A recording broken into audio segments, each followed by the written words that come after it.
नमस्कार, मैं रविश कुमार। गोदी मीडिया को मुद्दों की सप्लाई कौन करता है, इसका पता इन दिनों रेवड़ी संस्कृति की बहस से चल जाता है। जिस तरह गोदी मीडिया धर्मशास्त्री बनकर धर्म के नाम पर नफरत को हवा देता रहता है, उसी तरह इन दिनों अर्थशास्त्री बनकर रेवड़ी संस्कृति के नाम पर आपको भरमा रहा है। बहस को निराकार रूप दिया जा रहा है, जैसे इसकी आकाशवाणी हुई हो। बहस की शुरुआत करने वाले ने खुद कितनी रेवड़ियां बांटी हैं और क्यों बांटी हैं, इस पर कोई सवाल नहीं। जो देश गोदी मीडिया देखकर धर्म और अर्थशास्त्र का ज्ञान हासिल कर रहा है, उस देश का विकास कोई नहीं रोक सकता है। बस डेडलाइन थोड़ी बढ़ानी पड़ेगी, 2015 में 2022 की तरफ और 2022 में 2047 की तरफ।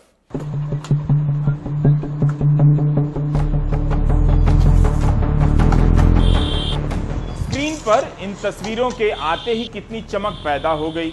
आपको लग रहा होगा कि मैं किसी सोने के भंडार में ले आया हूं, जहां भारत $30 ट्रिलियन की इकोनॉमी बन चुका है और लोग अपनी छतों पर गेहूं की जगह इन गहनों को सुखा रहे हैं। मेरा जोर सोने के असली और नकली होने पर नहीं, बल्कि इसकी चमक पर है कि इसी तरह नकली मुद्दों में असली मुद्दे की चमक पैदा कर अर्थशास्त्री एंकर रेवड़ी संस्कृति पर चर्चा कर रहे हैं।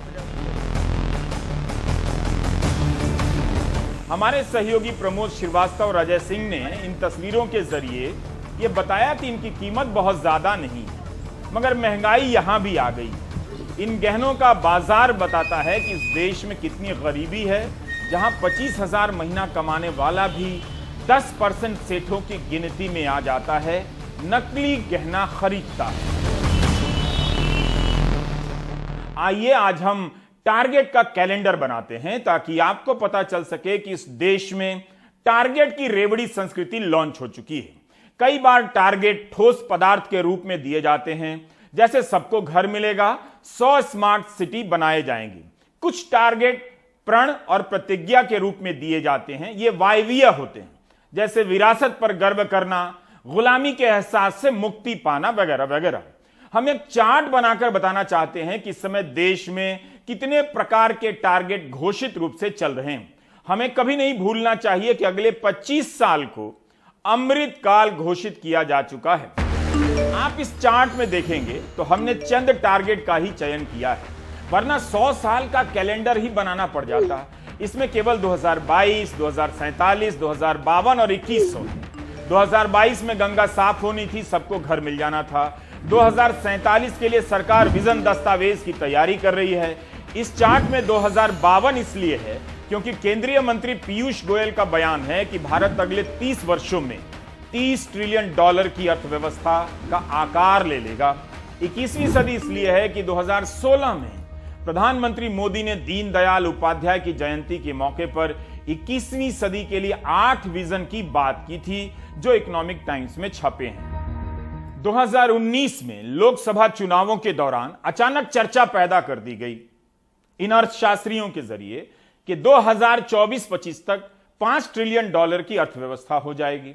फिर 2022 आ गया, अब लगने लगा कि 24 भी आ ही जाएगा, तो चर्चा शुरू हो गई कि 2052 तक भारत की अर्थव्यवस्था का आकार $30 ट्रिलियन का हो जाएगा। भारत के प्रमुख आर्थिक सलाहकार 3 प्रकार के टारगेट देते हैं। एक बयान में कहते हैं कि 26-27 तक $5 ट्रिलियन का आकार हो जाएगा अर्थव्यवस्था का, 2033-34 तक $10 ट्रिलियन का और 2040 में $20 ट्रिलियन का। इसके अलावा पीयूष गोयल का $30 ट्रिलियन का है। ये सभी बयान अलग अलग अखबारों में छपे हैं। इस समय भारत की अर्थव्यवस्था कोई $3 ट्रिलियन के आसपास नजर आती है। पिछले साल अगस्त में सरकार ने लोकसभा में जो आंकड़े रखे, उससे एक अंदाजा मिलता है कि अर्थव्यवस्था का आकार किस रफ्तार से बढ़ता है। सरकार ने अंतर्राष्ट्रीय मुद्रा कोष IMF के आंकड़ों का हिसाब देते हुए बताया कि 2018-19 में $2.7 ट्रिलियन, 2019-20 में $2.9 ट्रिलियन, 2020-21 में $2.7 ट्रिलियन, 2021-22 में $3.0 ट्रिलियन ये अनुमानित आंकड़ा है। इसका मतलब अर्थव्यवस्था का आकार झट से डबल नहीं होता। इससे आप यह भी अंदाजा लगा सकते हैं कि $5 ट्रिलियन तक पहुंचने में अभी कितना समय लगेगा। इसके बारे में जून 2019 में सरकार ने लोकसभा में बताया कि वाणिज्य मंत्री के निर्देशन में एक समूह काम कर रहा है जिसके अनुसार 2024-25 तक $5 ट्रिलियन की भारतीय अर्थव्यवस्था हो जाएगी। इसी जवाब में अंतर्राष्ट्रीय मुद्रा कोष के एक आंकड़े का जिक्र है कि 2023 तक $4.6 ट्रिलियन की अर्थव्यवस्था हो जाएगी। अभी हमने आपको बताया कि 2020-21 तक अंतर्राष्ट्रीय मुद्रा कोष के अनुसार भारत की अर्थव्यवस्था $3.0 ट्रिलियन ही होगी। वैसे इस साल अगस्त में राज्यसभा में सरकार ने जवाब दिया है कि कोरोना और यूक्रेन युद्ध के कारण $5 की अर्थव्यवस्था तक पहुंचने में अभी कुछ और वर्ष लग सकते हैं। मेरी बात कड़वी लग गई तो अब मीठी रेवड़ियां खा लीजिए। खा तो नहीं सकते, टीवी पर देख लीजिए कि बनती कैसी है। $30 ट्रिलियन के टारगेट से हिंदी के अखबार भरे पड़े हैं। इसी सोमवार को भारतीय रिजर्व बैंक के पूर्व गवर्नर डी सुब्बाराव ने कहा है कि अगर भारत अगले 5 साल तक 9% की दर से विकास करेगा तब जाकर 2028-29 में $5 ट्रिलियन की अर्थव्यवस्था तक पहुंचेगा। तब आप समझ गए खेल। ये तो अभी $5 ट्रिलियन वाला ही खिसकाया जा रहा है। यही वो रेवड़ी है जो चीनी और तिल से बनती है। 15 किलो रेवड़ी बनने में 2 घंटे का समय लगता है। इस समय रेवड़ी के भाव 120 रुपए किलो हैं। लखनऊ वालों को अपनी रेवड़ी पर बहुत नाज है। उन्हें काफी बुरा लगता ही होगा कि इस तरह से उनकी रेवड़ियों की धुनाई चल रही है। सस्ती और टिकाऊ मिठाई होने की सजा इन रेवड़ियों को क्यों दी जा रही? बाकी आप 5, 10, 20, 30, 40, $50 ट्रिलियन की रेवड़ी का सपना देखते रहिए।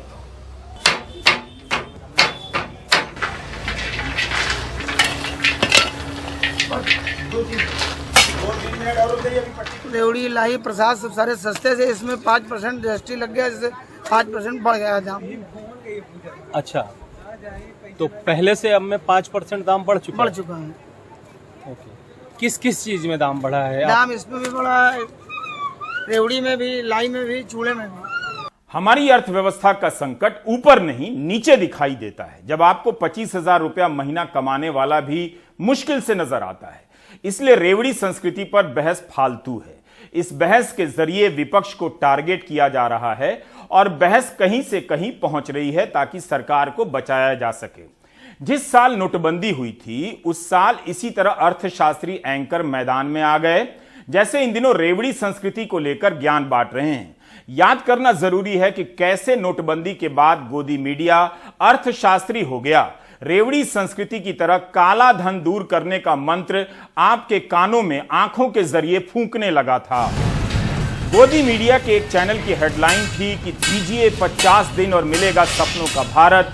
एक अन्य चैनल के कार्यक्रम का टाइटल था ब्लैक मनी पे मोदी का सर्जिकल स्ट्राइक। तीसरे चैनल ने हेडलाइन लगाई रिस्क के आगे मोदी है। बेनामी संपत्ति पे सर्जिकल स्ट्राइक, ब्लैक मनी का उपाय, पियो कड़वी चाय, काले धन के खिलाफ मोदी का सीक्रेट मिशन। इन सब टाइटल और हेडलाइन से जो माहौल बनाया गया उसी तरह का माहौल रेवड़ी संस्कृति के नाम पर बनाया जा रहा है। बाकी भ्रष्टाचार पर सर्जिकल स्ट्राइक जैसी तुकबंदियों का क्या हुआ आप देख रहे हैं। प्रधानमंत्री अभी तक अपने भाषणों में भ्रष्टाचार मिटाने के लिए जनता से प्रण करवा रहे हैं। हमारे सहयोगी सौरभ शुक्ला राजस्थान के जालौर गए हैं। हम ये बात अच्छी तरह जानते हैं कि हमेशा ही किसी घटना को लेकर नए नए तथ्य आते रहते हैं। इसके प्रति हर किसी को सचेत रहना चाहिए और खुले मन से देखना चाहिए, लेकिन इसी के साथ यह भी देखना चाहिए कि नए नए सवालों को नए नए तथ्यों के रूप में स्थापित करने के लिए कौन दबाव डाल रहा है। समाज या पंचायतें दबाव डाल रही हैं या कोई और दबाव डाल रहा है। पंचायतों के दावों की रिपोर्टिंग होनी चाहिए, लेकिन जिस तरह से जालौर के मामले में मटकी को गायब किया जा रहा है उससे संदेह गहरा ही होता है। कोई मटकी गायब कर रहा है तो कोई मारने की बात ही गायब कर दे रहा है। 20 जुलाई को इंद्र मेघवाल को मारने की घटना सामने आई और केस दर्ज होता है 11 अगस्त को, जब अहमदाबाद का अस्पताल कहता है कि यह मेडिको लीगल केस है। अगर मारने की घटना नहीं थी, सहज बीमारी का मामला था, तब अस्पताल ने क्यों कहा कि मेडिको लीगल केस है। 23 दिनों तक इंद्र मेघवाल के पिता दयाराम मेघवाल 7 अस्पताल में गए हैं। इसी की जांच होनी चाहिए कि अहमदाबाद के अस्पताल ने मेडिको लीगल केस कहा तो बाकी को क्यों मेडिकल लीगल केस नहीं लगा। हमने मीडिया रिपोर्ट से इन अस्पतालों के नामों की सूची तैयार की है। बागोदा के बजरंग हॉस्पिटल में 2 दिन इलाज हुआ, भिनमाल के आस्था मल्टी स्पेशियलिटी हॉस्पिटल में 1 दिन के लिए भर्ती हुआ, भिनमाल के Triveni multi speciality hospital and trauma centre में 2 दिन के लिए भर्ती हुआ, डीसा के करनी हॉस्पिटल में 1 दिन के लिए भर्ती हुआ, उदयपुर के गीतांजलि मेडिकल कॉलेज और हॉस्पिटल में भर्ती हुआ और फिर उसके बाद अहमदाबाद के सिविल अस्पताल में भर्ती हुआ, जहां इंद्र मेघवाल की मौत हो गई। हमारे सहयोगी सौरभ शुक्ल को राजस्थान के एडीजी क्राइम रवि प्रकाश ने बताया कि अहमदाबाद के अस्पताल से फोन आया कि मेडिको लीगल केस दर्ज होना चाहिए। क्या इसकी जांच नहीं होनी चाहिए?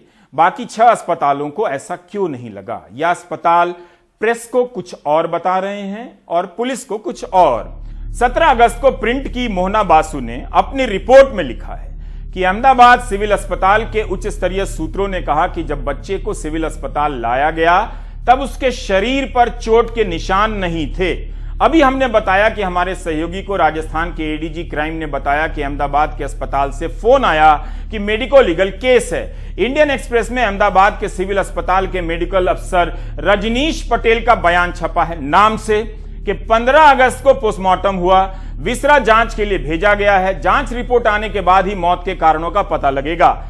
इसी अस्पताल का एक बयान प्रिंट की मोहना बासु की रिपोर्ट में है कि इंद्र का लंबे समय से कान में संक्रमण का इलाज चल रहा था। 2017 की मेडिकल रिपोर्ट की बात है।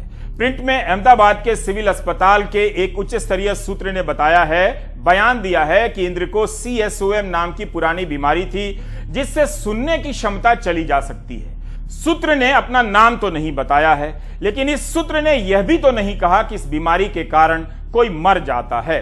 तो इस तरह से कई तरह के बयान मिलते हैं। बीमारी और मरने के कारणों के बारे में डॉक्टरी जांच से ही तथ्य स्थापित होंगे। हमने बस आपको यह बताया कि अलग अलग जगहों पर क्या छपा है। पुलिस, डॉक्टर, अस्पताल, परिवार, गांव के लोग और स्कूल के लोग क्या बोल रहे हैं। मीडिया रिपोर्ट में थप्पड़ मारने को लेकर कई तरह के प्रसंग हैं। टीचर का एक बयान है कि उन्होंने 1 थप्पड़ मारा, कहीं छपा है कि 3-4 थप्पड़ मारे। 17 अगस्त के भास्कर में आरोपी टीचर छैल सिंह का बयान छपा है कि बच्चे आपस में झगड़ रहे थे, इस पर मैंने 1 थप्पड़ मारा था। बच्चे के कान में रस्सी आने की समस्या थी। इस दौरान बच्चे के मटके से पानी पीने के कारण पिटाई के आरोपों से उन्होंने इनकार किया है। भास्कर में ही यह कहानी इस तरह से छपी है कि चित्रकला की किताब को लेकर इंद्र और साथी राजेंद्र में झगड़ा हुआ, तब टीचर ने दोनों को 1-1 चांटा मारा। क्या 1 थप्पड़ मारने से समस्या इतनी गंभीर हो गई? बच्चे की आंख इतनी सूज गई? या कहानी कुछ और है? इस सवाल का जवाब डॉक्टर ही बता सकते हैं कि कान में रस्सी आने से क्या किसी की मौत होती है या उसे इतना मारा गया होगा जिससे उसकी हालत बिगड़ी है। हमारे रिसर्च में तो यही निकल कर आया कि ज्यादा से ज्यादा सुनने की क्षमता जा सकती है। यह जरूर लिखा है कि आमतौर पर होता तो नहीं, लेकिन दिमाग की नसों में रक्त जम सकता है जिससे जान जा सकती है। इस रिपोर्ट में इंद्र की मां ने कहा है कि इंद्र का बड़ा भाई नरेश भी उसी स्कूल में पढ़ता है और 3 साल से जातिगत भेदभाव की शिकायत नहीं सुनी गई है। मां कभी स्कूल में नहीं गई, मगर भास्कर से कहा अखबार से कि बेटे ने बताया कि मटकी छूने के कारण मारा गया। यही बात इंद्र के पिता ने भी कही है। पड़ोसी और गांव के लोगों के बयानों का मतलब घटना की जांच को लेकर नए नए सवाल पैदा करना है, मगर सवालों का संबंध धारणाओं से ज्यादा लगता है।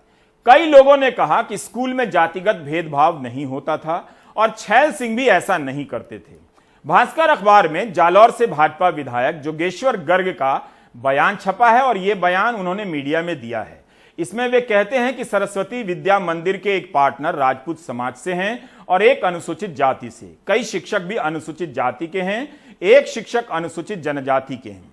ऐसे में अलग अलग पानी पीने के बंदोबस्त नहीं हो सकते। विधायक का कहना है कि जांच रिपोर्ट का इंतजार करना चाहिए। सही बात है।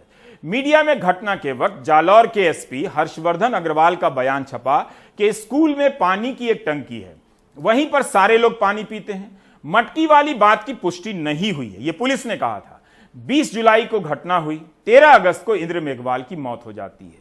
इतने दिनों में मटकी फेंकी भी जा सकती है। तमाम स्कूलों में बच्चों और शिक्षकों के लिए पानी की व्यवस्था अलग अलग होती है। सौरभ ने यह भी नोट किया कि जिस टंकी के बारे में कहा जा रहा है कि सभी एक साथ एक नल पर पानी पीते थे, उसमें 2 नल लगे हैं। एक नल पुराना है जो नीचे है, काफी झुकना पड़ता है, लेकिन दूसरा नल है उस पर नया नया सीमेंट नजर आ रहा है जो ऊपर है। क्या यह नया नल या नया सीमेंट इसलिए लगाया गया क्योंकि सवाल उठ रहे थे कि पानी की टंकी में नल तो नीचे है, शिक्षक इतना झुककर पानी नहीं पी सकते, मटकी से ही पीते होंगे। नया सीमेंट और नए नल का एंगल क्या है? सौरभ शुक्ल जालौर के सुराना गांव गए थे, वहीं से उनकी यह रिपोर्ट है।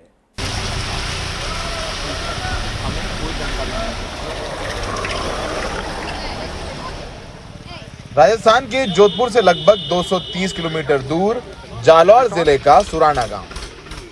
50 साल के देवाराम अपने 9 साल के बेटे इंद्र मेघवाल की तस्वीर के बगल में उदास बैठे हैं।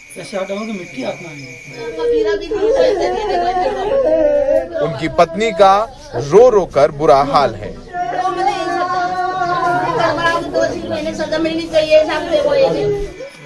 देवाराम का आरोप है कि तीसरी कक्षा में पढ़ने वाले उनके बेटे को 20 जुलाई को स्कूल के हेडमास्टर छैल सिंह ने सिर्फ इसलिए पीटा क्योंकि उनके बेटे ने पानी पीने के लिए घड़े को छू लिया था। पिटाई से छात्र के कान और आंखों पर गंभीर चोटें आई थीं।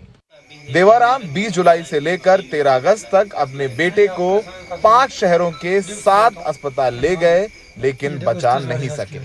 13 अगस्त को इंद्र नहीं रहा। अहमदाबाद के सरकारी अस्पताल में उसने आखिरी सांस ली।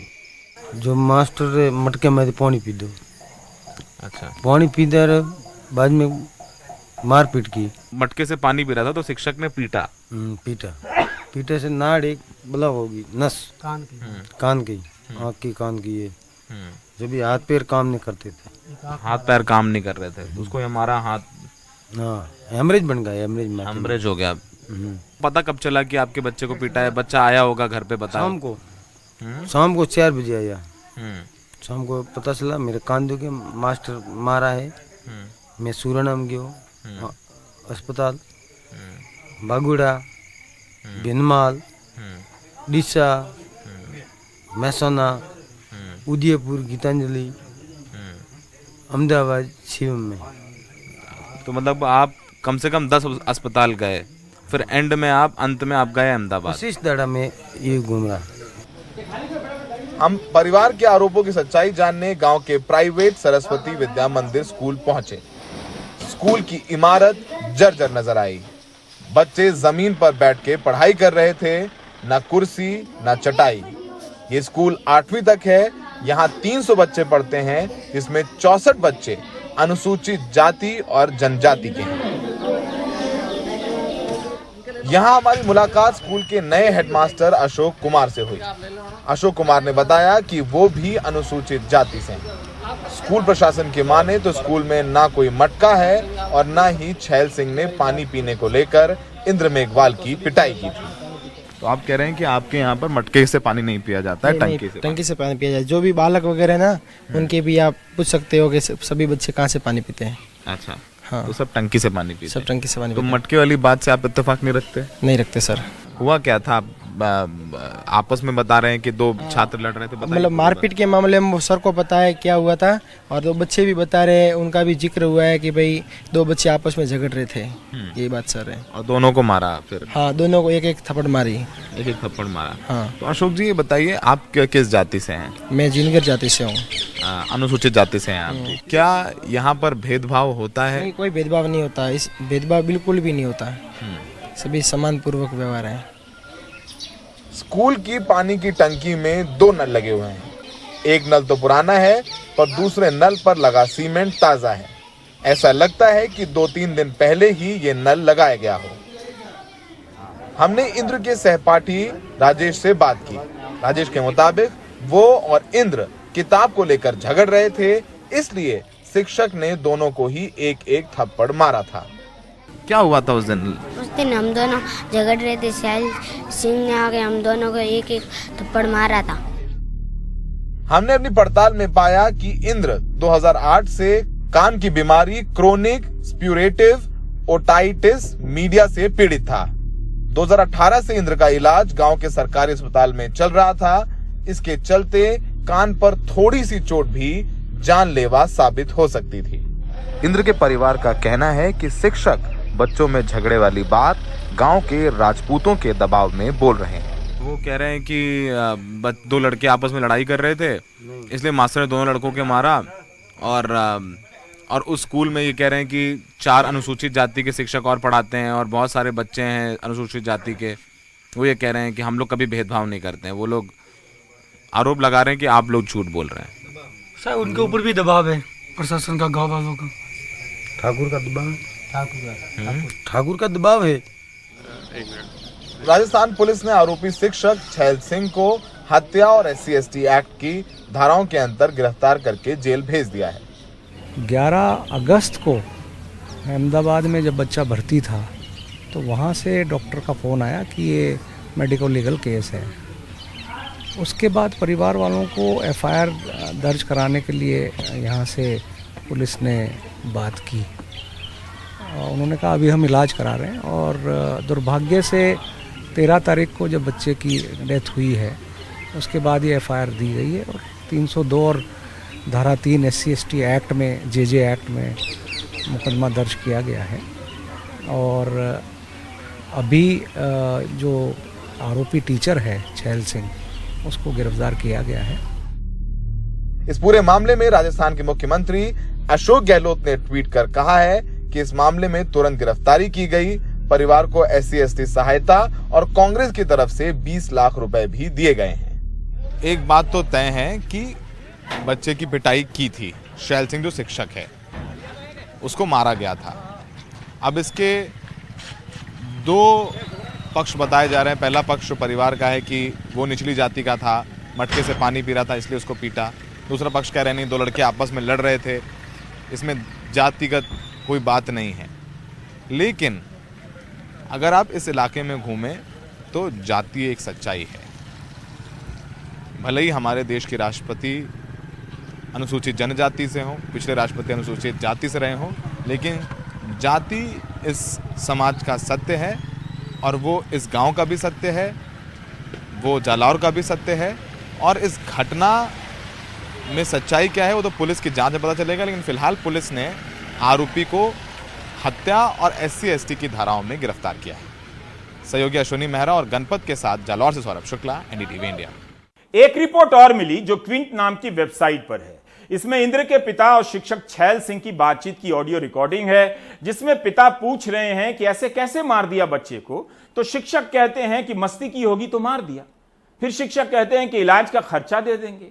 उम्मीद है इन सभी पहलुओं की जांच होगी और सारे तथ्य विश्वसनीय तरीके से सामने लाए जाएंगे। बलात्कार की सजा काट रहे दोषी को अगर समय से पहले विशेष रिहाई दे दी जाए, उसका स्वागत फूल मालाओं से किया जाए, तो निश्चित रूप से उसी समाज में रह रही उस महिला का विश्वास हिल जाएगा। जिस तरह से फूल माला पहनाने की घटना का बचाव किया जा रहा है, उससे पता चल रहा है कि इस मामले को भीतर ही भीतर राजनीतिक समर्थन देने की तैयारी चल रही है। बिल्किस बानो ने कहा है कि दोषियों की रिहाई ने उसकी शांति छीन ली है, न्याय में उसके विश्वास को हिला दिया है। बिल्किस ने अपील की है कि उसकी सुरक्षा सुनिश्चित की जाए। बिल्किस ने पूछा है कि क्या किसी महिला के साथ इंसाफ का अंत इस तरह से होना चाहिए। नमस्ते याकूब जी, आप हमसे बात कर रहे हैं। बिल्किस को इतने सालों तक नर्क झेलना पड़ा है और अब यह फैसला आ गया है। बिल्किस ने इस पर क्या कहा है? इतने साल लड़ाई लड़ने के बाद आज जो फैसला, जो 15 अगस्त को गुजरात सरकार ने जो आरोपियों को 11 को रिहा कर दिया, उस बारे में हम बहुत सदमे में हैं और हमको उसके बारे में कुछ भी मालूम नहीं था कि ये क्या हुआ है। जब लोकल मीडिया से पता चला हमको कि भाई आपके केस के आरोपियों को छोड़ दिया गया है, तो हम अचानक से चौंक गए और हमको पूरे घर में एक बहुत बड़ा शॉट लगा कि क्या हो गया। याकूब जी बताइए, 2002 में जो हुआ था वह एक बंद अध्याय था जिसे अब फिर से खोल दिया गया है। हम अभी तो कहने का मतलब जो भी आज 11 आरोपी को जो छोड़ दिया गया है उसके बारे में जो हम आज जो इतनी बड़ी अदालत ने और बॉम्बे हाई कोर्ट तक उनका सजा का बरकरार रहना और सुप्रीम कोर्ट के उसके अंदर अभी तक का उनका कॉम्पिटिशन कब तक का चुकादा जो हमारे देश के संविधान ने हमको जो सपोर्ट किया था, और आज हम वो सोच रहे हैं कि एक ही झटके में हमारी 18 साल की लड़ाई खत्म हो चुकी है। क्या अब आप इस कोर्ट में चुनौती देंगे? देखो, इस वक्त हम बहुत सदमे में हैं। हम बिल्किस की बहुत मायूस है, किसी से अभी बात भी नहीं कर रही है और बहुत मुश्किल है। जो डर वो लोग आरोपी जब पैरोल पे छूट के आ रहे थे तो कम डर था, लेकिन आज वो पूरी तरह छूट गए हैं तो डर हमारे दिल में और हमको बहुत डर लग रहा है। इन लोगों के रिहाई पर बिल्किस से सलाह नहीं ली गई, क्या आप मानते हैं कि ये बहुत गलत था? बिल्कुल गलत। जो इनकी रिहाई की कोई सुनवाई, कुछ भी हमारे पास लीगल नोटिस स्टेट गवर्नमेंट ने या कुछ भी हमको बताया नहीं कि आप, तो हमको कैसे पता चलेगा? आपको सॉरी क्या बता रहे थे? उनको एकदम मतलब आपका कोई आइडिया नहीं था? बिल्किस को किसी ने बिल्कुल कोई आइडिया नहीं था। जब तक लास्ट मोमेंट में लोकल मीडिया से पता चला हमको कि आपके केस में 11 आरोपी को स्टेट गवर्नमेंट ने, गुजरात सरकार ने छोड़ दिया। क्या अब आप अपनी सुरक्षा को लेकर चिंतित हैं क्योंकि इन लोगों को रिहा कर दिया गया है? जी, आप अपने सुरक्षा के लिए, अपने शारीरिक सुरक्षा के लिए को लेकर चिंतित है क्योंकि इन लोगों को रिहा कर दिया गया है? बहुत चिंतित है हम लोग। तो आप लोग क्या करेंगे? मतलब और कहीं जाना पड़ेगा आपको, और कहीं रहना पड़ेगा आपको? आप और कहीं जाना चाहेंगे? मतलब आप क्या करेंगे अब? देखो, अभी हम कोई चीज बता नहीं पा रहे हैं हमको कहीं जाना है, क्या करना है, क्योंकि हमारे पास ऐसे कोई लीगल कोई पेपर नहीं है और हमारे पास उसकी कोई सूचना नहीं है, अभी तक कोई जानकारी नहीं है। जब तक उनको जानकारी देने के हमको पता चलेगा तभी उसके में कुछ कर पाएंगे, लेकिन अभी हम बहुत दुखी है। क्या आप मानते हैं कि ये बिल्किस को निशाना बनाने की एक राजनीतिक साजिश है? मैं उसमें नहीं पढ़ना चाहता हूं, लेकिन हमारे साथ जो हुआ है और जो 11 बिल्किस के साथ जो हुआ है और 11 दोषी को स्टेट गवर्नमेंट ने छोड़ दिया है, वो हमारे साथ नाइंसाफी हुई है। हिमाचल प्रदेश में पिछले 1.5 महीने के दौरान जमकर बारिश हुई है। इससे भयंकर तबाही आई है। राज्य के प्रधान सचिव ओंकार चंद शर्मा का बयान आया है कि बारिश के कारण होने वाली दुर्घटनाओं में 206 लोगों की मौत हुई है, 7 लोग लापता हैं। अमेरिका की एक संस्था की रिपोर्ट है कि दिल्ली में वायु प्रदूषण के कारण 2019 में 1 लाख की आबादी पर 100 से ज्यादा लोगों की मौत हो गई। आप ब्रेक ले लीजिए।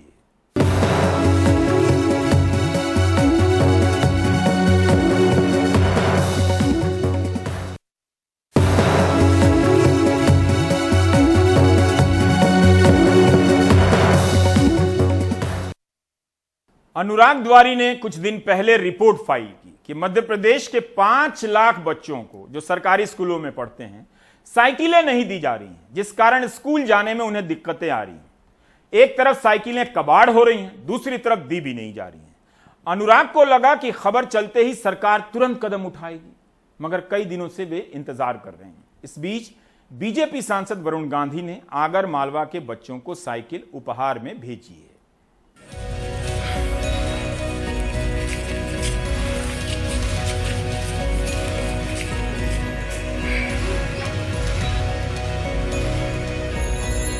शराफत, फरदीन, संदीप जैसे कई छात्रों का सफर अब थोड़ा सुहाना और कम हो गया है।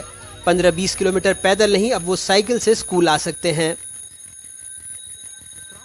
सबसे पहले मैं एनटीटीवी का शुक्रिया अदा करता हूं, क्योंकि उन्होंने हमारी पीड़ित घटनाएं हैं उनको रिकॉर्ड करके आगे पहुंचाया। वरुण गांधी जी को उन्होंने उनकी सहायता से, जफर भाई की सहायता से हमें वो खबर पहुंचाई। उन्होंने अरुण जी गांधी जी को उन्होंने हमें साइकिल प्रदान की।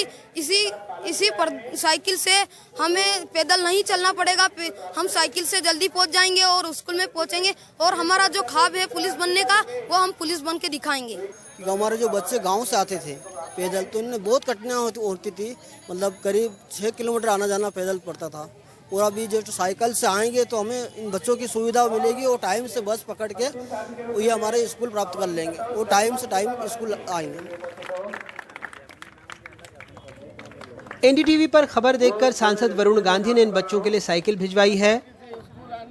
वरुण गांधी जी ने जो ये साइकिल वितरण करवाया है, ये अपने आप में मैं समझता हूँ हिंदुस्तान में एक संवेदनशीलता का उदाहरण है कि ज़रूरतमंद लोगों को साइकिल की समस्या का समाचार एनडीटीवी के प्राइम टाइम में चला और उन्होंने है जो मतलब साइकिल ये उपलब्ध कराई।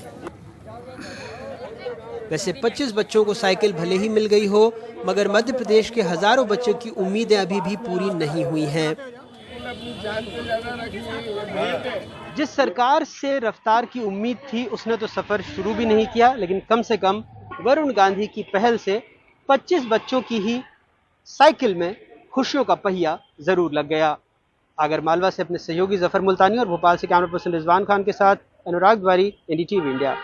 चीन की रणनीति भारत को लेकर क्या है, इसका अंदाजा उसकी हरकतों से मिल रहा है। अब एक नई बात यह सामने आई है कि पूर्वी अफ्रीका के एक छोटे से देश जिबूटी में चीन के नौसेना बेस ने पूरी तरह काम करना शुरू कर दिया है, वो ऑपरेशनल है। एनडीटीवी को मिली सैटेलाइट की एक्सक्लूसिव तस्वीरों में ये साफ है। हिंद महासागर के इस क्षेत्र में चीन के युद्धपोत भी तैनात हो गए हैं। सवाल है कि ये हमारे लिए चिंता की बात क्यों है। जिबूटी हिंद महासागर के तट पर बसा छोटा देश है, जहां चीन अपनी मौजूदगी स्थापित करने की योजना पर लंबे समय से काम कर रहा है। इससे चीन की तैयारी फारस की खाड़ी के आसपास न सिर्फ अमेरिकी नौसेना को चुनौती देने की है, बल्कि भारतीय नौसेना के लिए भी वो चुनौती बनना चाहता है, जो हिंद महासागर इलाके में एक बड़ी नौसेना, एक बड़ी ताकत है। जिबूटी में चीन के पूरी तरह से ऑपरेशनल बेस की तस्वीरें ऐसे समय आई हैं जब चीन ने 25,000 टन के सैटेलाइट और बैलिस्टिक मिसाइल ट्रैकिंग शिप को श्रीलंका के हम्बनटोटा बंदरगाह में तैनात किया हुआ है। तो हम बात कर रहे हैं इस पूरे इलाके की, जो आप देख रहे हैं मेरे बगल में, और इसमें यह है जिबूटी और उधर दूसरी ओर पाकिस्तान का ग्वादर बंदरगाह। वहां भी चीन अपना बेस बना चुका है और श्रीलंका का हम्बनटोटा बंदरगाह तो चीन ने 99 साल की लीज पर ले ही लिया है। एक तरह से यह अब 99 साल के लिए उसका ही है। अब हम दिखाते हैं आपको एक्सक्लूसिव तस्वीरें जिबूटी की। जिबूटी में चीन ने $590 मिलियन की लागत से अपना नौसेना बेस बनाया है। यहां 2016 से ही निर्माण चल रहा है। यह नौसेना बेस सामरिक तौर पर अहम बाब अल मंदेब स्ट्रेट के साथ लगा है, जहां से स्वेज नहर की सुरक्षा की जाती है। अंतर्राष्ट्रीय व्यापार में स्वेज नहर की बहुत बड़ी भूमिका है। खास बात यह है कि इमेजरी प्रोवाइडर मैक्सर की इन तस्वीरों में 320 मीटर लंबे बर्थिंग एरिया के साथ लगा चीन का यूजाओ क्लास लैंडिंग शिप भी तैनात दिख रहा है। उस एप्रन के करीब है ये, जहां से हेलीकॉप्टर ऑपरेशन संचालित किए जाते हैं। और यह है चीन का वो 25,000 टन का बड़ा युद्धपोत, जो 800 जवानों के साथ कई तरह के फौजी वाहन, एयर कुशन्ड लैंडिंग क्राफ्ट्स और हेलीकॉप्टर ले जा सकता है। करीब एक हफ्ते पहले ली गई इस तस्वीर में हेलीकॉप्टर ऑपरेशंस के लिए एप्रन एरिया भी साफ दिख रहा है। यहां रनवे पर कुछ ट्रेनिंग एक्टिविटी भी, प्रशिक्षण की जो गतिविधियां हैं वो भी यहां दिख रही हैं। और कुछ ही दूरी पर एक नई इमारत को बनाने का काम भी चल रहा है। इसका क्या मकसद है यह भी स्पष्ट नहीं है। एक और तस्वीर आप देख सकते हैं, ये भी सैटेलाइट की तस्वीरें हैं। यहां एक कंटेनर ये स्थापित हैं, एक फॉर्मेशन है कंटेनर्स की, और ये आतंकवाद के खिलाफ ऑपरेशंस की ट्रेनिंग में मदद कर सकते हैं। यहां से ऑपरेशंस संचालित किए जा सकते हैं, एंटी टेरर ऑपरेशंस।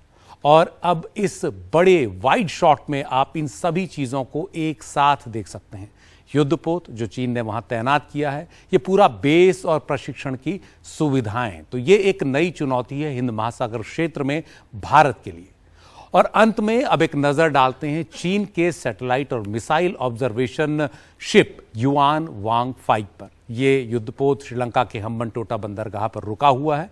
इसके सैटेलाइट और कम्युनिकेशन डिश साफ दिख रहे हैं और यह युद्धपोत एक ऑयल टैंक फार्म के ठीक बगल में है और लगता है कि जैसे इसमें रिफ्यूलिंग हो रही है। और ये रिफ्यूलिंग ऐसे समय पर, यह तस्वीर ऐसे समय पर आई है जब श्रीलंका के पास अपने नागरिकों की मौलिक जरूरतों के लिए भी ईंधन की भारी किल्लत है।